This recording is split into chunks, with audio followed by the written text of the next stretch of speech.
കേരളത്തിൽ നിന്ന് 2 മന്ത്രിമാരെ അവിടെ കൊണ്ടുപോയിട്ട് അവരുടെ വായിലൂടെ കേരളത്തിനെ ആക്ഷേപിക്കുകയാണ്. അതാ ചെയ്തുകൊണ്ടിരിക്കുന്നത്. ശ്രീ സുരേഷ് ഗോപിക്ക് എതിരെ നടപടി വരേണ്ടതാണ് ഇതിന്. അദ്ദേഹം യഥാർത്ഥത്തിൽ അദ്ദേഹത്തിനെതിരെ കേസ് കൊടുക്കാൻ പോയി കഴിഞ്ഞാൽ കുരുങ്ങും. ആർട്ടിക്കിൾ 15(1) 15(2) ഒന്ന് എടുത്ത് വെച്ച് വായിച്ചാൽ മതി. ഒരു ഓഫീസിനെ സംബന്ധിച്ചിടത്തോളം റേസ്, കാസ്റ്റ്, സെക്സ് ഇതൊക്കെയുള്ള ഡിസ്ക്രിമിനേഷൻ സിറ്റിസൺസിനെ എതിരെ നടത്തുക എന്ന് പറയുന്നത് ഭരണഘടനാ വിരുദ്ധമാണ്. ഇന്ത്യൻ ഭരണഘടനയെ പിടിച്ച് സത്യപ്രതിജ്ഞ ചെയ്ത MP, അതല്ല ഒരു മന്ത്രി ആണ് ഇതേപോലുള്ള ഭക്ഷണത്തരം വിളിച്ച് പറയുന്നത്. നമ്മളൊന്ന് ആലോചിച്ച് നോക്കിയാൽ മതി. അങ്ങനെ പിൻവലിക്കാനൊന്നും പറ്റത്തില്ല. 3 ദിവസം പറഞ്ഞിട്ട് പിൻവലിക്കുകയാണ് ചെയ്യുന്നത്. ഇതേപോലെ ഭരണഘടനാ വിരുദ്ധമായ കാര്യങ്ങളാണ് ഒരു മന്ത്രി വിളിച്ചു പറയുന്നത്. കേരളത്തിൽ നിന്ന് നമുക്ക് കരിഞ്ചനുഗ്രഹിച്ച് കിട്ടിയേക്കുന്ന 2 കേന്ദ്രമന്ത്രിമാരുണ്ട്. ഒന്ന് ഉന്നത കുലജാതനാണ്, മറ്റേയാൾ അങ്ങനെ പറയുന്നില്ല. ഒരാൾ സുരേഷ് ഗോപിയാണ്. സുരേഷ് ഗോപി സ്വയം വിശേഷിപ്പിക്കുന്നത് ഉന്നത കുലജാതൻ എന്നാണ്. അപ്പൊ അങ്ങനെ പറഞ്ഞെന്ന് ചോദിച്ചു കഴിഞ്ഞാൽ അദ്ദേഹം പറഞ്ഞതിന്റെ വാക്കുകളുടെ അർത്ഥം അതാണ്. അതായത് ഇവിടെ ഗോത്രവർഗ വകുപ്പ് അദ്ദേഹത്തിന് കൊടുക്കണം എന്ന് ശ്രീ നരേന്ദ്രമോദിയോട് പറഞ്ഞു. ശ്രീ എന്ന് ഞാനേ പറയുന്നുള്ളൂ, അദ്ദേഹം മോഡിന്നേ പറഞ്ഞിട്ടുള്ളൂ, കൊടുക്കണമെന്ന് പറഞ്ഞു. അപ്പൊ അങ്ങനെ ആവശ്യപ്പെട്ടിരിക്കുകയാണ്. കാരണം ആ വകുപ്പ് ഭരിക്കേണ്ടത് ഒരു ഉന്നത കുലജാതനാണ് എന്ന് പറഞ്ഞാൽ അതിന്റെ അർത്ഥം അദ്ദേഹം ഉന്നത കുലജാതനാണ് എന്നുള്ളതാണല്ലോ അതിന്റെ അർത്ഥം. അപ്പൊ അത് വളരെ നല്ല ഒരു പ്രഖ്യാപനമായിട്ട് എനിക്ക് തോന്നി കേട്ടോ. ഒരു കേരളത്തിൽ നിന്ന് പോയ ഒരാളാണ്. അപ്പൊ അതിന്റെ 2 അർത്ഥങ്ങൾ നമ്മളൊന്ന് മനസ്സിലാക്കണം. ഒന്ന്, ഇദ്ദേഹത്തിന് ഇങ്ങനെ പറയാനുള്ള അധികാരമുണ്ടോ? ഈ പറയുന്ന അധികാര ദുർവിനിയോഗവും ഭരണഘടനാ വിരുദ്ധവുമായ കാര്യങ്ങളാണ്. കാരണം ഞാനിത് ഭരണഘടനയുടെ വെളിച്ചത്തിൽ തന്നെ പറയാണ്. ഭരണഘടനയുടെ ആർട്ടിക്കിൾ 15, അതുപോലെ ആർട്ടിക്കിൾ 16 അതിനകത്ത് വർഗത്തിന് വിവേചനം നടത്തുക. അതായത് ഉന്നത കുലജാതൻ വേണം, ഗോത്രവർഗ്ഗക്കാർ ഭരിക്കാൻ. എന്ന് വെച്ചാൽ ഗോത്രം എന്ന് പറയുന്നത് താഴെ കിടക്കുന്നതാണ്. ഉന്നത കുലജാതൻ വേണം എന്നാണ് അതിന്റെ അർത്ഥം. ആർട്ടിക്കിൾ 15 അതുപോലെ ആർട്ടിക്കിൾ 16(1) 16(2) ബ്ലാറ്റന്റ് വയലേഷൻ ആണ് സുരേഷ് ഗോപി പറഞ്ഞത്. ഒരു ഓഫീസിനെ സംബന്ധിച്ചിടത്തോളമാണ്. അതായത് ഉന്നത കുലജാതൻ വേണം, ഗോത്രവർഗ വകുപ്പിന്റെ ഓഫീസ് ഭരിക്കാനുള്ള മന്ത്രി എന്ന് പറയണമെങ്കിൽ ആർട്ടിക്കിൾ 15(1) 15(2) ഒന്ന് എടുത്ത് വെച്ച് വായിച്ചാൽ മതി. ഒരു ഓഫീസിനെ സംബന്ധിച്ചിടത്തോളം റേസ്, കാസ്റ്റ്, സെക്സ് ഇതൊക്കെയുള്ള ഡിസ്ക്രിമിനേഷൻ സിറ്റിസൺസിനെ എതിരെ നടത്തുക എന്ന് പറയുന്നത് ഭരണഘടനാ വിരുദ്ധമാണ്. ഇന്ത്യൻ ഭരണഘടനയെ പിടിച്ച് സത്യപ്രതിജ്ഞ ചെയ്ത MP, അതല്ല ഒരു മന്ത്രി ആണ് ഇതേപോലുള്ള ഭക്ഷണത്തരം വിളിച്ച് പറയുന്നത്. നമ്മളൊന്ന് ആലോചിച്ച് നോക്കിയാൽ മതി. ശ്രീ സുരേഷ് ഗോപിക്ക് എതിരെ നടപടി വരേണ്ടതാണ് ഇതിന്. അദ്ദേഹം യഥാർത്ഥത്തിൽ അദ്ദേഹത്തിനെതിരെ കേസ് കൊടുക്കാൻ പോയി കഴിഞ്ഞാൽ കുരുങ്ങും. കാര്യം ഭരണഘടനാ വിരുദ്ധമായിട്ടുള്ള നടപടിയാണ് അദ്ദേഹത്തിന്റെ ഭാഗത്തുനിന്നുണ്ടായത്. ഞാൻ വേറെ ആക്ഷേപം പറയല്ല. ഇത് ഒരു മനുഷ്യന്റെ മനസ്സിലിരിക്കുന്ന കാര്യമാണ്.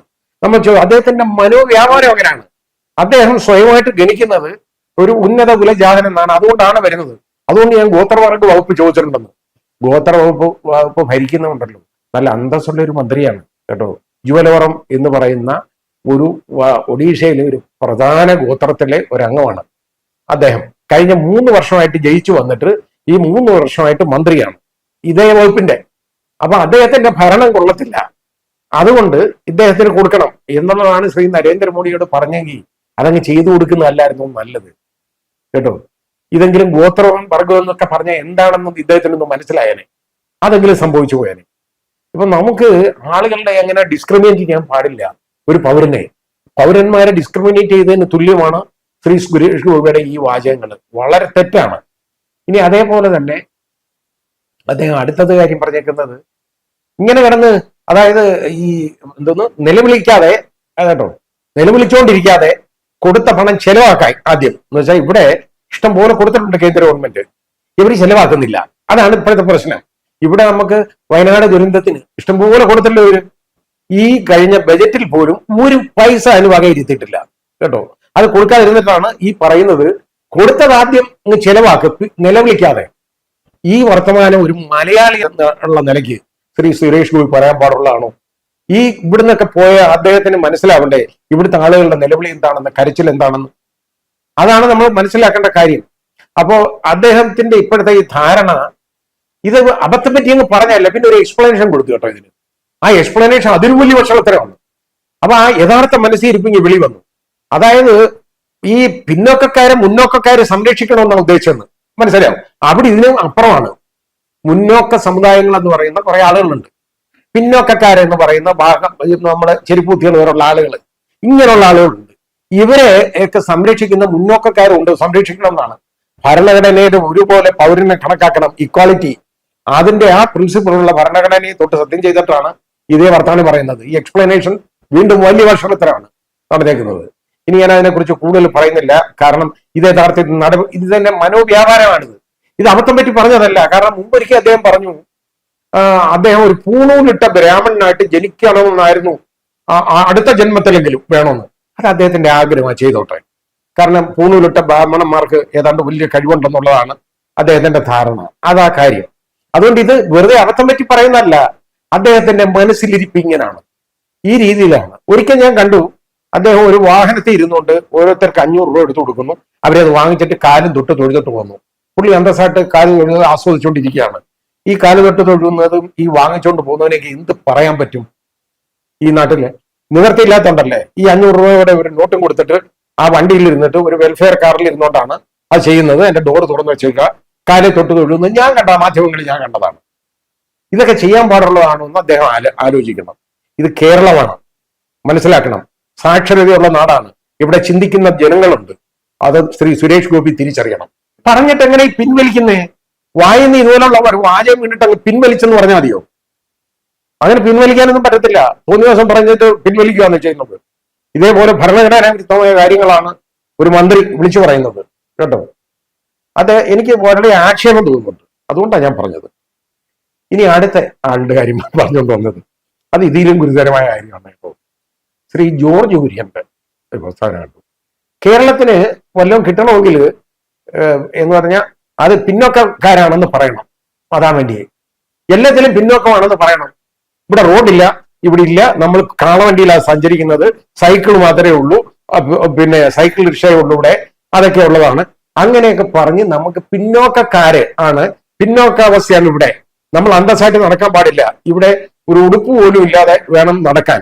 ഈ രീതിയിൽ കരഞ്ഞു വിളിച്ച് പറഞ്ഞു കഴിഞ്ഞാൽ ഈ കമ്മീഷൻ ഏതാണ്ട് ഒന്ന് പരിശോധിച്ചിട്ട് അവിടെ റിപ്പോർട്ട് കൊടുക്കും. അന്നേരം നമുക്ക് വല്ലതും തരുമെന്ന്.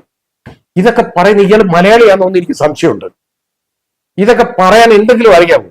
ഇംഗ്ലീഷൊക്കെ പറയുന്നത് കേൾക്കണം, ഭയങ്കര സ്റ്റാൻഡേർഡ് ആട്ടോ. ഞാൻ കേട്ടു, ഇംഗ്ലീഷ് ഞാൻ പറയുന്നത് ഞാൻ കേട്ടു. അതുകൊണ്ടാണ് ഞാൻ പറഞ്ഞത്, ഇത് ഈ രീതിയിൽ പറയുന്ന ഒരാള്, ഈ 2 മന്ത്രിമാര്, ഇത് BJPക്ക് ഏറ്റവും വലിയ അപജയമാണ്.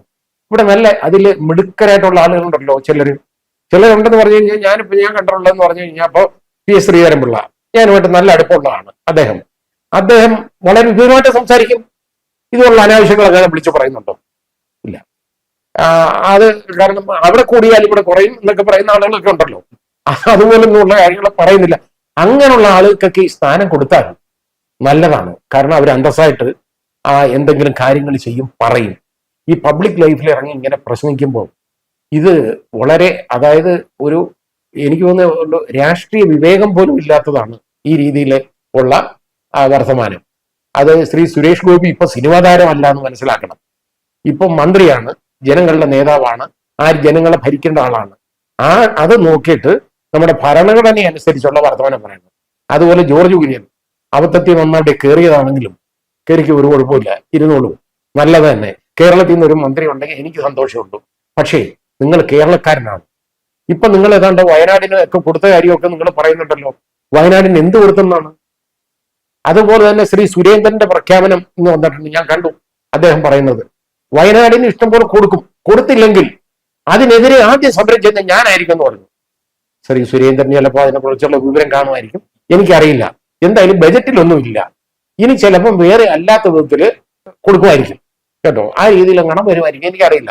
കിട്ടിയ വലിയ കാര്യം. ഇതാണ് നമുക്ക് ഇതിനെ വെച്ച് 2 മന്ത്രിമാരുടെ ക്വാളിറ്റിയെ കുറിച്ച് പറയാനുള്ളത്. ഒരാള് ഇവിടെ ഒന്നുമില്ല, പട്ടിണിയാണ് എന്ന് പറഞ്ഞ് നമ്മൾ പിച്ചച്ചട്ടിയായിട്ട് ഇറങ്ങി നിന്ന് നരേന്ദ്രമോദിക്ക് അടുത്ത് നിന്ന് കൈനീട്ടണം. അതാണ് വേണ്ടത്, കേട്ടോ. അതിൽ എനിക്ക് ബഹുമാനമുണ്ട് ഈ സർക്കാരിന്റെ അടുത്ത്. കാര്യം ഇവരൊരു പരിധി കഴിഞ്ഞ് ഇവർ കരയാൻ പോകുന്നില്ല. അവരുടെ പ്രസ്താവനകളും വന്നു ഇതുപോലുള്ള ഈ പ്രസ്താവനയ്ക്കെതിരെ.